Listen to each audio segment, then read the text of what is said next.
And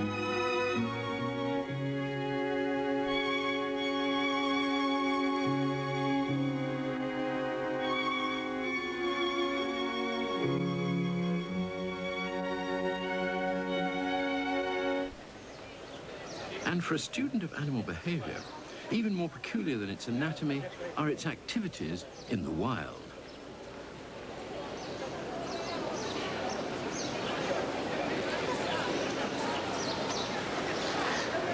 I'm a zoologist, and since man is an animal, I can see no reason why my work and also in this series, I shouldn't study this particular species in the same way that I've studied many other animals in the past. And the secret is patient observation.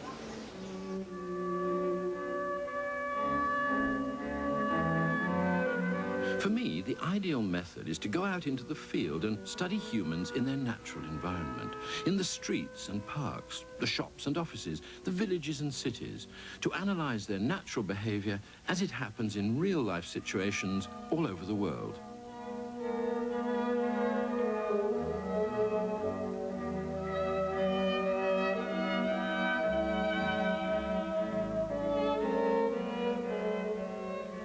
Everywhere I go, I'm struck by how similar all human beings are to one another in all important respects. Of course, there are many superficial differences, and these are often so impressive that we pay too much attention to them and start treating one another as if we belong to different species, with disastrous results. But despite all our variations in costume, ritual, and belief, biologically, we're all astonishingly close to one another, a fact which I find very reassuring. Back in the late 1960s, I was sitting in this very restaurant on the island of Malta, talking to my publisher. I drew his attention to the fact that over the other side of the road, there were two men who were gesticulating in a particular way. The way they were holding their palms to one side was fascinating me. And he said, you know, you look at people the way that a bird watcher looks at birds. And I said, yeah, I suppose you could call me a man watcher. As soon as I said it, it was as if I'd fired a starting gun on a major new project, one that was to engross me for many years to come and take me to over 60 different countries.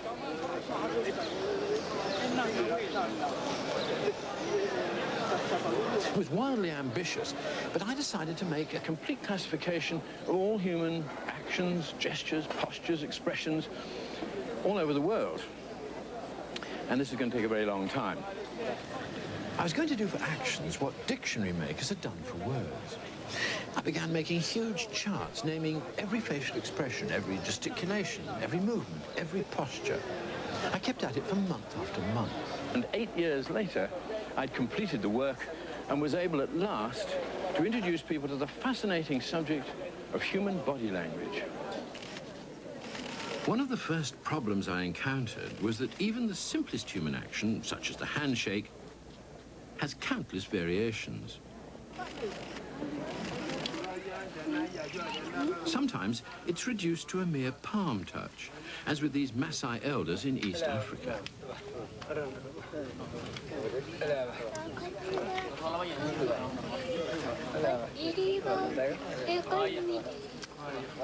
But in other countries, it becomes more elaborate. In Mali, in West Africa, the handshaker briefly touches his own forearm as the palms clasp. In Morocco, the handshakers kiss one another's hands at the same time as clasping them. And in Turkey, these Kurdish farmers have taken this simple action and converted it into what amounts to a minor ritual. It's the local rule that they can't start bargaining until they're shaking hands. And they have to keep on doing so until the deal is struck. The essential feature of handshaking is that it's an egalitarian act. Regardless of their social standing, the two people involved are momentarily performing identical actions. This meeting as equals that has spread around the world is comparatively recent. In earlier times, when greeting, it was common for the less important individuals to literally lower themselves as a sign of respect. In some remote parts of the world, we can still see this even today. The Toda people of South India still perform this body-lowering ritual with high-status feet placed on low-status heads.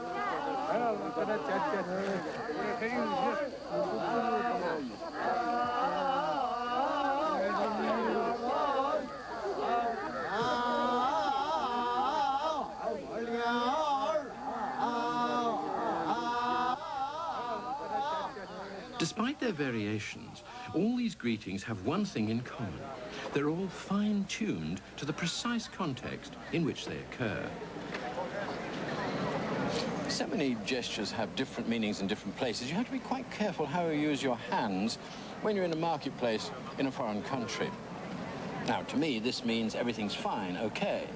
But if I happen to be in the south of France, it would have a quite different meaning. There, the ring shape made by the hand symbolizes a naught or a zero. So in the south of France, this means zero or worthless. So you don't want to say the wine was great because, in fact, you're saying the wine was worthless.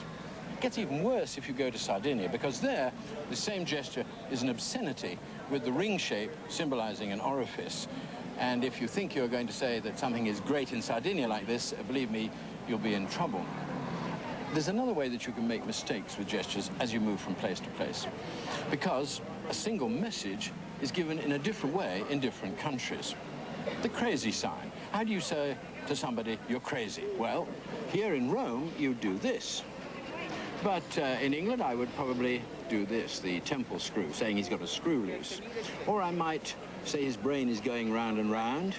Or I might tap my head, saying, what does he think he's got inside his skull? In some countries, you do it with two hands. It varies from place to place. And if you go to Japan, you have to be careful, because if you do it this way, it means he's intelligent.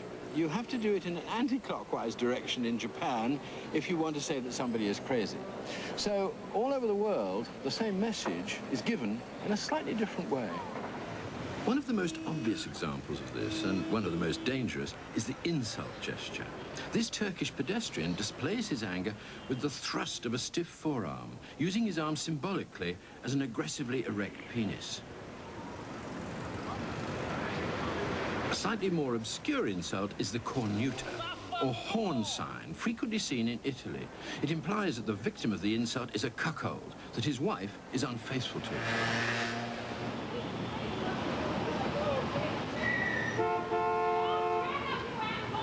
In North America, the